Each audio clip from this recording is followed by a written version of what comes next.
Good morning. You good? For a lot of you, this is church 2 days in a row, so give yourselves a round of applause. Nice. And a lot of you, and you're all here, so you made it, so that means you managed to set your clocks back. Very nice. Good work. Oh, is it forward? Oh. I don't know. How did you manage to get here? Thankfully, I live with smart people. Let's do something a little bit different today. Let's start by, do me a favor, pick out someone that you didn't come here with and that you don't live with, and make eye contact with them and say, "It's a good day for a good day." Go ahead.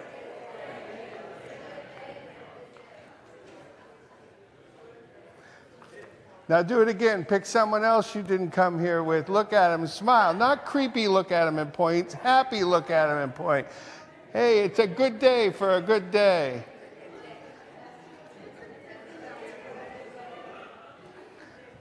We are so happy to have with us today two members of the southern region of the UUA, the Unitarian Universalist Association. The association is an organization that has been put together, brought together by all the Unitarian Universalist congregations in the country. And they are here today. They were here on Saturday and they were here on Friday. So they have had a Houston weekend, and I'd like to introduce them, if you don't mind. First, we have Cameron Young, and we have a picture of Cameron, and we have the actual Cameron. We have Cameron Young. Cameron is a native Texan and lifelong Unitarian Universalist. Having grown up in these programs, they developed a particular affinity for youth and young adult ministry. Prior to joining the UUA, Cameron served as a lifespan religious educator in Fort Worth, Texas for 5 years, having helped implement their congregation's first ever coming of age, spirit play, and young adult programs. Cameron also served a 2-year elected position as a young adult co-facilitator at General Assembly. Cameron has a bachelor's of music from Louisiana State, yeah, that's LSU, right? Yeah, okay, good. And is currently a seminarian at Fort Worth Bright Divinity School. A professional musician and classically trained singer, Cameron has performed in numerous operas, musicals, is a member and co-founder of DFW's Uptown Carolers, a professional Christmas caroling company, and also recorded with Grammy Award winner Leon Bridges on his debut album. In their spare time, really? A little bit. Yeah. In their spare time, Cameron is an avid traveler, a diehard fan of Dallas sports teams, and a devoted coffee drinker. Thank you, Cameron, for being with us. We also have Lillian Drab-Braddick. We have a picture of Lillian, and we have the actual Lillian. Lillian Drab-Braddick is a congregational life staff member in our southern region and the co-dean of the UU Institute and Leader Lab Learning Center. Takes one. She came to Unitarian Universalist as a youth and holds a special place in her heart for youth ministry. As a religious professional, Lillian served at First Unitarian Church of Dallas for over a decade, leading programs for youth, developing new young adult-centered initiatives, and directing young adult and adult religious education. She worked on the team developing the Faith Forward program, which we are currently presenting here at Emerson. We just finished, but she is one of the developers of Faith Forward.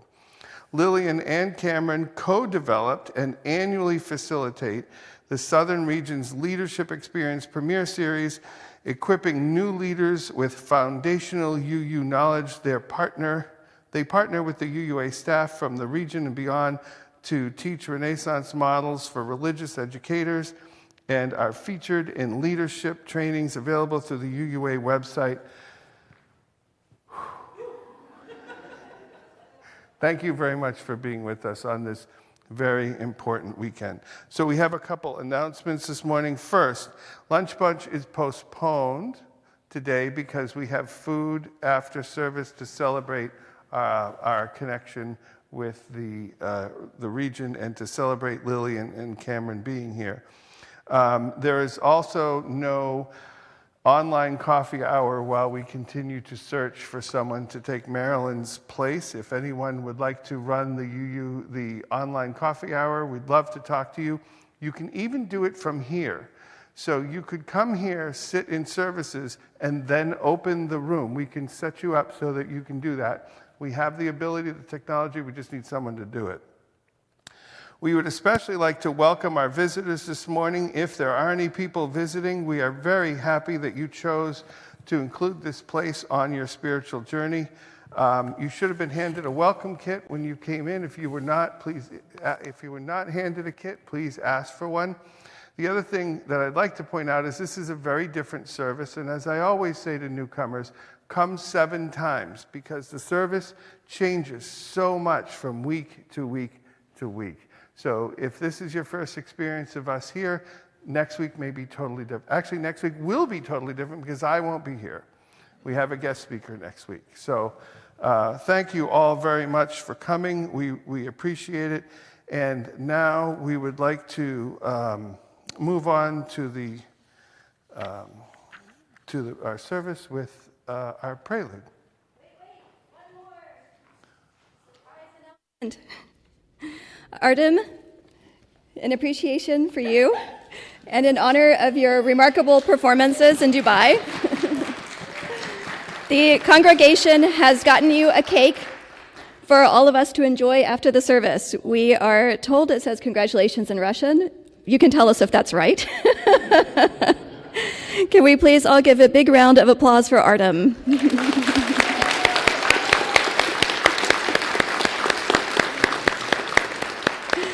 And now the prelude. No pressure, Artem.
Good morning, everyone. As some of you may know, I am Bradley Smith. I am president of the Board of Trustees. And I would first like to actually thank both Cameron and Lillian for coming to our church today and for this weekend and the work that you've done with us and aside from us and from this congregation. We thank you for that. Okay.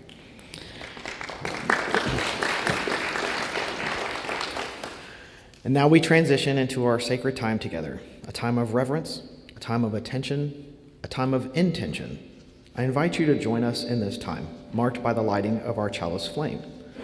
I would like to invite Elena to come forward and light our chalice flame in the sanctuary, and I invite those of you at home to light a candle where you are to join us in spirit. We mark this sacred time with words, important words that bring us into a time of collective intention. As we light our chalice flame here in the sanctuary, I invite those of you joining us from home, of course, to light your own chalice, Today we hear words from our second source, Words and Deeds of Prophetic People.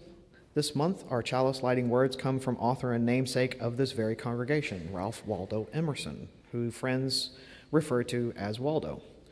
Waldo lived from 1803 until 1882 and was a minister, essayist, lecturer, philosopher, abolitionist, and poet. He led the transcendentalist movement of the mid-19th century. He was seen as a champion of individualism and critical thinking, and German philosopher Friedrich Nietzsche considered him the most gifted of the Americans, and American poet Walt Whitman referred to him as his master. And please join me in reading these words together as they appear on the screen. To be yourself in a world that is constantly trying to make you something else is the greatest accomplishment. And Emerson is a beloved community of faith, reason, and affection. We welcome all to grow in mind and spirit as we build a better world. We do this by gathering to seek, learn, and grow, and in the course of our work to promote love among each other, our congregation, and the wider community here in Houston. Whether you're here in the sanctuary or joining us on Zoom or on Facebook, we welcome you. No matter where you are in your personal spiritual journey, we invite you to live, learn, love, and grow with us. As a covenantal community, we aspire to promote love, fellowship, and social justice, as well as support for your personal growth. Please join me in our welcoming, and the words are on the screen. Whoever you are, wherever you come from, wherever you find yourself on your life's journey, whichever your pronouns, whether you walked in or rolled in or dialed in, whomever you love, you are welcome here. Now I invite Lillian.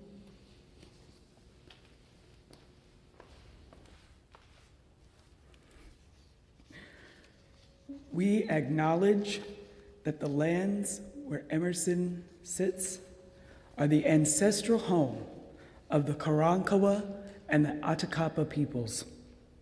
May we recognize and uplift indigenous people and communities in this congregation and throughout our wider faith.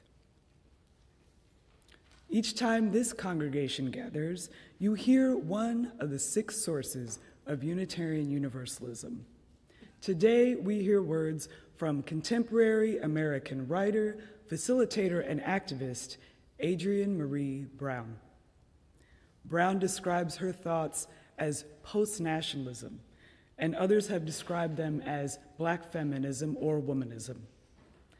When there's so much to be done to transform this world, Adrienne Marie Brown offers us a gentle and liberating reminder that we do not have to do this work alone. She reminds us that we have experienced what it's like to release any assumption that any one person has the skills needed to lead and support this work. And now, with our chalices lit and our hearts and minds centered, let us join together in singing our opening hymn this morning. You may stand if you're comfortable or remain seated. Our opening hymn is number 347, Gather the Spirit, which can be found in your gray hymnal.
in our service where we tell a story for all ages. This is actually the time in our service where we look for a story for all ages. Thank you. I knew right what that was. This story is called We Are Better Together, and it is written by a gentleman by the name of Bill McKibben, who is known, oh, you know Bill McKibben? Yes, okay. Bill McKibben is known as an environmentalist. We are better together. The human game is a team sport. Right there, isn't that, like, that's a cool thing to say, isn't it, right? The human game is a team sport. It took a band, a clan, a community to raise humans to adulthood. We hunted together in groups. With our complex language, we were able to keep track of one another. When we work together, we can do incredible things. We can harvest the power of the sun. We can reforest the land. We can help lost sea turtles find their way to the ocean. We can explore the farthest reaches of space, and looking back, we can see how we are changing the planet. It is a beautiful, fragile place worthy of protection. We can accept with grace that each of us has a moment and a place, that our humanness is important. We have the tools to allow us to stand up to the powerful and to the reckless. We know the value of love. It's love that works to feed the hungry. It's love that comes in defense of sea turtles and sea ice and all else around us that is good. It's love that lets each of us see we're not the most important thing on earth and makes us okay with that. That's a tough one for a lot of people to take, right? It's love that welcomes us imperfect into the world. And you can't see it, but there's a little boy who's taken crayons and written all over the wallpaper. And I think it's because Dad's asleep here in the chair, so I don't know if it's a criticism of the child or the dad. I haven't figured that out yet. We live on an unbearably beautiful planet, a planet that needs us humans to play together, to cooperate. We are capable of acting together to do remarkable things. So we'd better get started soon. And that is the story. I will leave this out because the illustrations are also beautiful. And now I invite Bradley to bring us into our offering. All right. Each time we gather, we ask your help in fulfilling this church's mission. The success of this church and of the principles we support is made possible by the work of our members and friends and by your financial support. We honor that support by striving to live the mission of this place fully and wholeheartedly. We also take a weekly collection. This collection funds the work of our partners who, in our opinion, live out our Unitarian Universalist values in our community and in the world beyond our community. Our act of collective giving, our financial support, is both a transformative spiritual act and the one way we live our values. 75% of today's offering will go to our Marches Share the Plate recipient, Hope Farms. Hope Farms is a 7-acre farm located 10 miles south of Houston.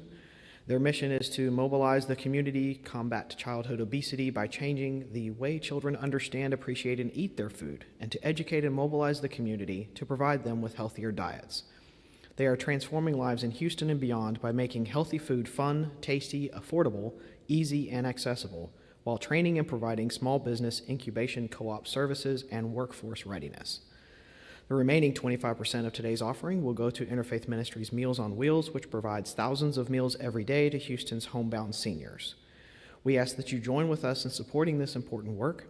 To do so, you can go to our webpage for online giving, put cash or check in our offering baskets here in the sanctuary, or mail a check to the church. During the offering music, children who want to attend their RE class may follow Miss McKenzie and Miss Francine to their classrooms. Thank you.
We are at the time in our service where we take a moment to connect with all those things that are larger than us, all those things that talk to us in ways we can hear and ways that we can't hear. So I invite you today, I'm going to give you a very quick instruction on a form of meditation from Korea, the Kwanom School of Zen, led by Master Sung Sung. So I'm going to give you very simple instruction, and then we will, as the Zen say, just sit. Don't do something, just sit there, right?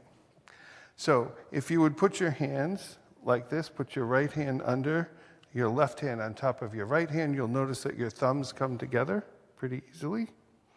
So just right about at your belly button, it's easier to do when you're sitting. Relax in, and then this is a meditation focused on breath. So what we'll do is when we breathe in, we will say to ourselves, I am.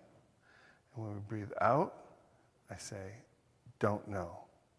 So breathe in, I am. Breathe out, don't know.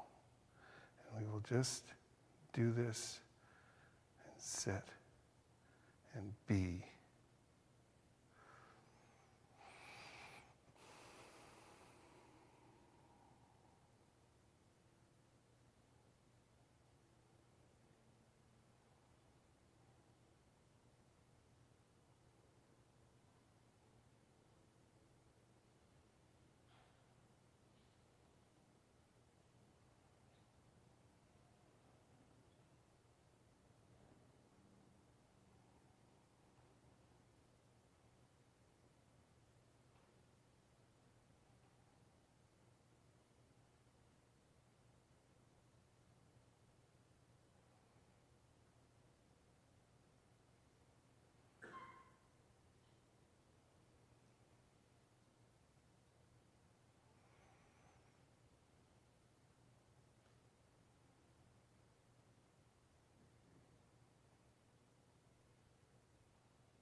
comfortable, come back into the room, feel the music,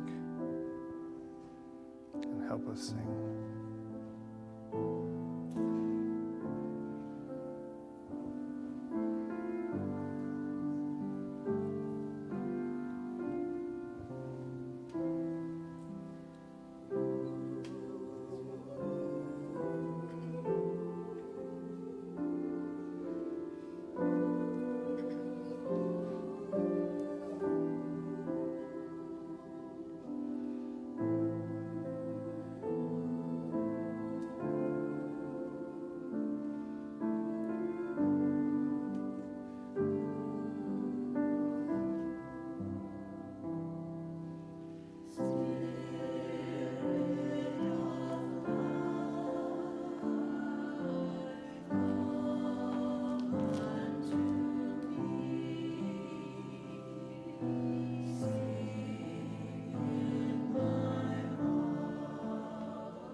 The words for our second reading today come from another contemporary Black American retired UU minister, Reverend Dr. Mark Morrison Reed. Reverend Morrison Reed is the author and editor of several books, including Black Pioneers in a White Denomination, Darkening the Doorways, Black Trailblazers and Missed Opportunities in Unitarian Universalism, The Selma Awakening, How the Civil Rights Movement Tested and Changed Unitarian Universalism, and Revisiting the Empowerment Controversy, Black Power and Unitarian Universalism. Mark Morrison Reed has served as co-minister of Unitarian Universalist congregations in Toronto and Rochester, New York, and is an affiliated faculty member at Meadville Lombard Theological School and the coordinator of the Sankofa Archive there. In 2019, Morrison Reed received the award for distinguished service to the cause of Unitarian Universalism, and he says, "The central task of the religious community is to unveil the bonds that bind each to all. There's a connectedness, a relationship discovered amid the particulars of our own lives and the lives of others. Once felt, it inspires us to act for justice. It is the church that assures us that we are not struggling for justice on our own, but as members of a larger community. The religious community is essential, for alone our vision is to narrow to see all that must be seen, and our strength too limited to do all that must be done. Together our vision widens and our strength is renewed." Emerson, it is so good to be with you today. It's been great to be with you this weekend. The hospitality has been exceptional. The welcome has been exceptional, and we are so grateful to be here. We had a great time in our startup workshop yesterday, learning about this thing we like to call shared ministry, the work of the church that we all do together, not one single person. So in her book, Emergent Strategy, Adrienne Marie Brown speaks of the scientific phenomena known as fractals, which she defines as objects or quantities that display self-similarity, which means it looks roughly the same at any scale. A fern is an example she provides for fractals. If you look at a fern through a microscope, it will reproduce an identical pattern as the large-scale object. Another concept she uses is biomimicry. Brown contextualizes biomimicry to suggest that when systems and institutions bump up against design flaws, they can look at ecosystems, including micro-ecosystems that have already solved this challenge. Answers can literally be found in nature. To me, the church as fractal is a good metaphor for how we want to be in the world. We seek to create beloved community among ourselves and through our relationships in hopes that the world will then replicate. So a quote often attributed to Gandhi is, "Be the change you wish to see in the world." However, the full quote actually reads, "We but mirror the world. All the tendencies present in the outer world are to be found in the world of our body. If we could change ourselves, the tendencies in the world would also change. As one changes their own nature, so does the attitude of the world change towards them. This is the divine mystery supreme. A wonderful thing it is and the source of our happiness. We need not wait to see what others do." So it's much more elaborate and complex and beautiful than just be the change you wish to see in the world, but that is the essence of what Gandhi is getting at. So Brown also uses this analogy of a spider web. When one strand of the web is broken, the entire web is prone to collapse.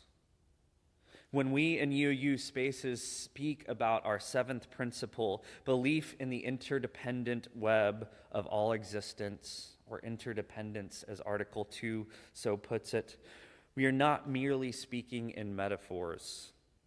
Our existences are intricately woven with all life. When violence, oppression, and marginalization occur elsewhere in the world, we are consciously and unconsciously bound to it. Brown tells us that when we speak of systemic change, we need to be fractal. The same spirals on seashells can be found in the shape of galaxies. We must create patterns that cycle upwards.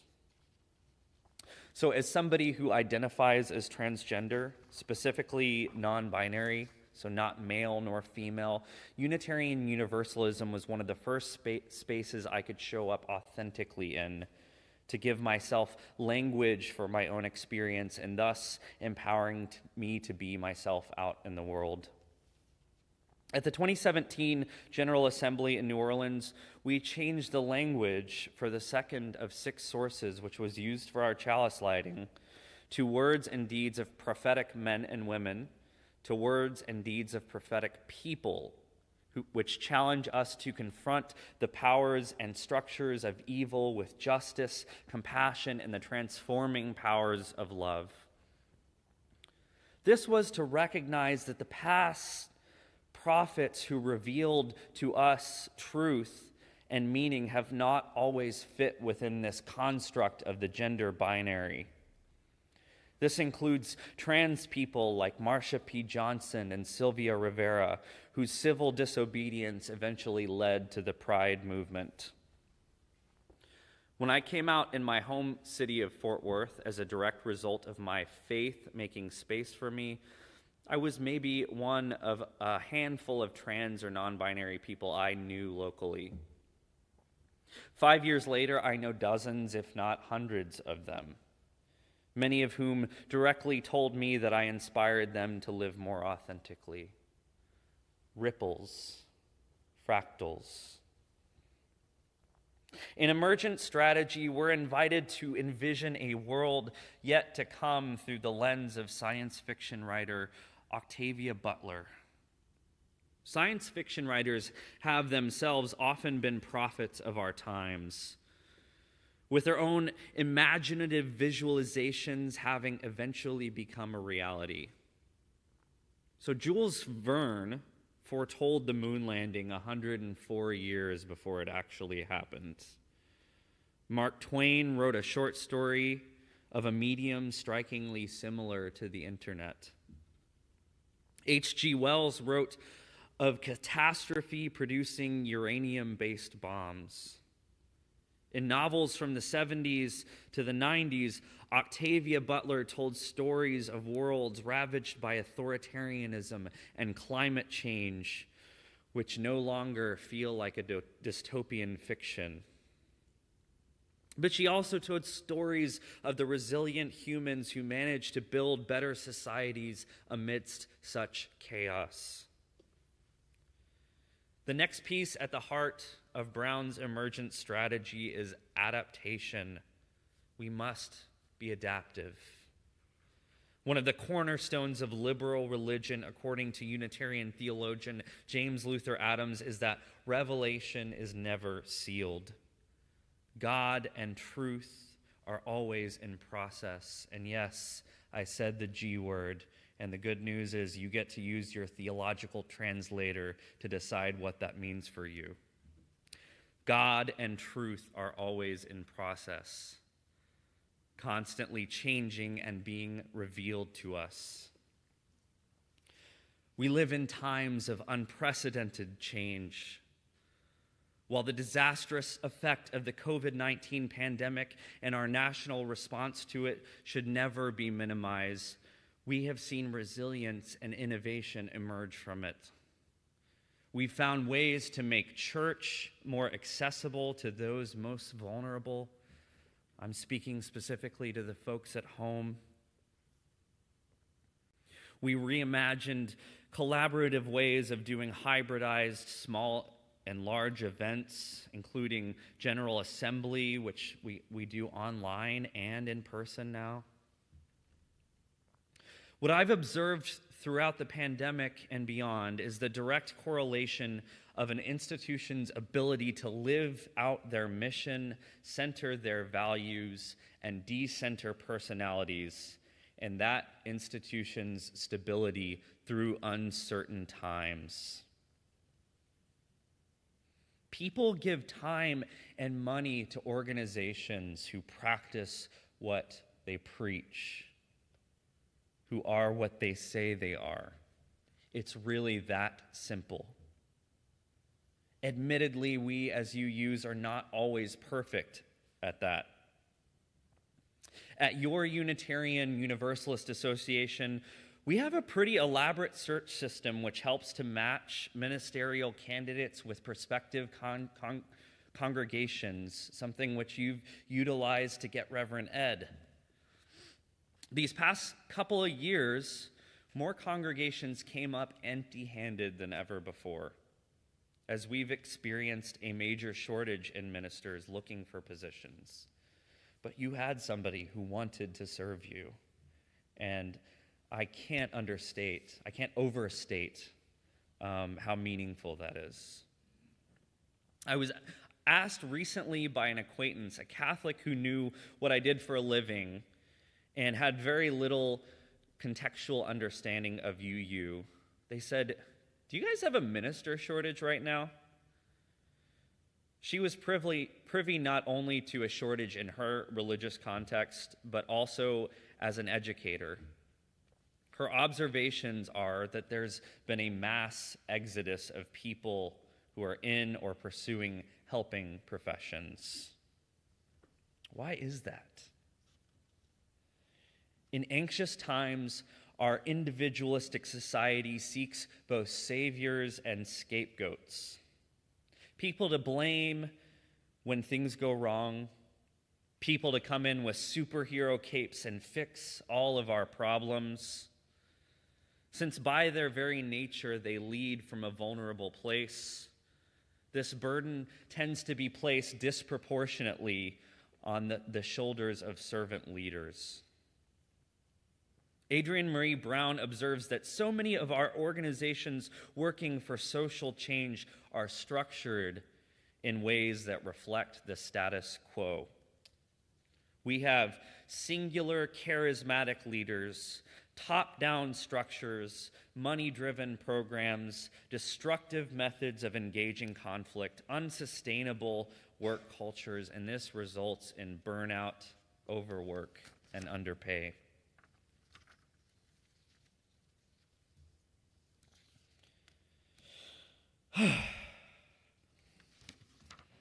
Take a deep breath, because there's maybe good news. They also result in unrealistic expectations. Adrienne Marie Brown says we get organizational splitting, personal drama, disrupting movements, and stagnation, or an inability to make decisions. This phenomenon is compounded with leaders of marginalized identities, and UU organizations are far from immune. The report from our UUA's Commission on Institutional Change, it's called Widening the Circle of Concern, which I think has been presented here at least once, it tells us what many of us already inherently knew, that the turnover rate for leaders, and when I say leaders, I mean religious professionals, ministers, and lay leaders alike, is significantly higher for those who are Black and Indigenous people of color and or people who are trans or queer identified. So though I'm inching closer to ordination as a UU minister, my plan for the foreseeable future is to remain in my calling in associational ministry rather than congregational ministry. I will certainly never say never, but I did work in a congregation as a religious educator, and while many were affirming and many made mistakes in all of their earnestness, I could gradually see a shift in how I was perceived and respected as I went from identifying as male to being openly trans, presenting more femininely and fluidly. You know, sometimes I like donning a beard and a suit, but sometimes I do it because I'm physically safer and I'm more respected and I'm more listened to. And I've seen a shift of willingness in our congregations to respect boundaries and personal space of those who may appear different. Associational ministry with the UUA, as opposed to parish ministry, while certainly bearing its own challenges, has presented an infrastructure centered in equity and inclusion. The UUA prioritizes employees with multicultural competency and ongoing training to build on it. In my workplace, people use my correct pronouns far more often and never question the validity of my identity nor the pronouns that I use. It's also not nice to not feel like 200 people are your boss and that your livelihood is subjected to their every whim. I don't feel like people are keeping tabs on me and scrutinizing my every move. There is a more collaborative but also a more formal supervisory structure than exists in most congregations. Informal structures privilege those in power. There's also something to be said about the way our broader national culture, rooted heavily in Protestant work ethic, perceives servanthood. The suffering servant archetype has been seen as noble and typical for folks across all helping professions. I think those who have historically gone into helping professions, whether that be ministers, nurses, teachers, counselors, have bought into this nobility and assumed self-sacrifice to be part of the territory. Until now. I think people of younger generations are setting appropriate boundaries for the sake of their own well-being. Too many teachers I know have been overburdened with polarized politics infusing the classroom, among other unrealistic expectations. Nurses overburdened with full hospital beds as the result of negligent state and national governments who unnecessarily politicized a virus for their own self-interests. Institutions, churches included, which center hierarchy and wealth, are imploding in on themselves. The other side of that coin is that we're seeing, now the good news, we're seeing new models for equity and collaboration emerge. Some of them based on ancient methods. So I've worked with a couple of congregational boards using discernment circles for decision making. Everybody takes their turn speaking when a decision is at stake, and consensus building is prioritized. These methods are based on millennia-old practices of indigenous peoples. When I helped model this for a congregational board, many of the female-identified people in the room remarked, "It's nice to feel like I have a voice for a change." So with this in mind, I think it's time to put our science fiction goggles on and imagine what these collaborative, equitable models can look like for the 21st century UU Church and centuries to come. How can we be beloved community or practice truly collaborative ministry? Will we have the courage to recognize that the way we've been doing things is no longer serving us? The way we've been doing church may no longer be serving us. What could the church and other institutions look like if we moved from competition to collaboration, from power hoarding to power sharing, from individualism to community, from viewing progress as bigger, more pledging units, more people in our pews, bigger or more, to actually progress as quality and sustainability? From perfectionism to appreciation, from urgency toward understanding. What a powerful church that would be. And it is within our grasp. Yesterday in our workshop, I quoted from our regional lead, Natalie Briscoe, "The purpose of the church is not to have the church. The purpose of the church is to change the world." The reality is that the world is changing dramatically.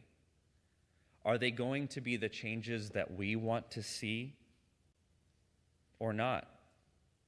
I think that is up to us. Amen.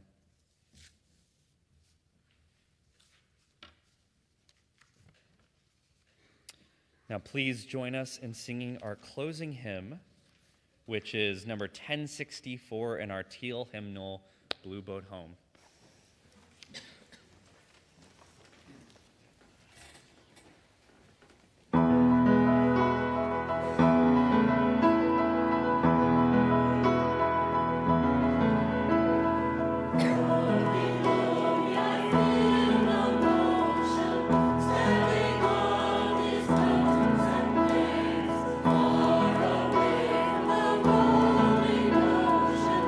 Still I try.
How do you feel? You feel good? You feel good? Sometimes it's painful to hear the bad news, but it so feels good because you can pretend the bad news isn't there. But what you just heard was a message that says that the good news is stronger than the bad news. And that is hope. And we long for hope in these days. And we thank you, Cameron, for your message. And we thank Lillian and Cameron for coming on down. I think we had a wonderful weekend. And now we have come to the time in our service where we're going to extinguish our chalice. So can I ask Elena to come forward and extinguish our chalice? This flame has served as a reminder to us that our time together this morning is sacred, a time that we have chosen amongst ourselves to set apart. In the words of my friend Brian Kiley, the chalice is now extinguished, but its light lives on in the minds and hearts and souls of each one of you. Carry that flame with you as you leave this place and share it with those you know, with those you love, and most especially with those you have yet to meet. We are so grateful for all of you coming here today. For those of you who have joined us on YouTube, after the postlude, we will be ending our streaming service. We look forward to seeing you again soon, and thank you for coming. To everyone in the room, we have some food in the narthex, or the gathering space. So we invite you. Cameron and Lillian, can you stay for a bit? Okay, we're gonna stay. And can you come and cut the cake? Yeah. And we're gonna have Artem come and cut the cake. There we go. So I leave you with this benediction. May we, in the course of our week, be more and more of the communities of which we are a part.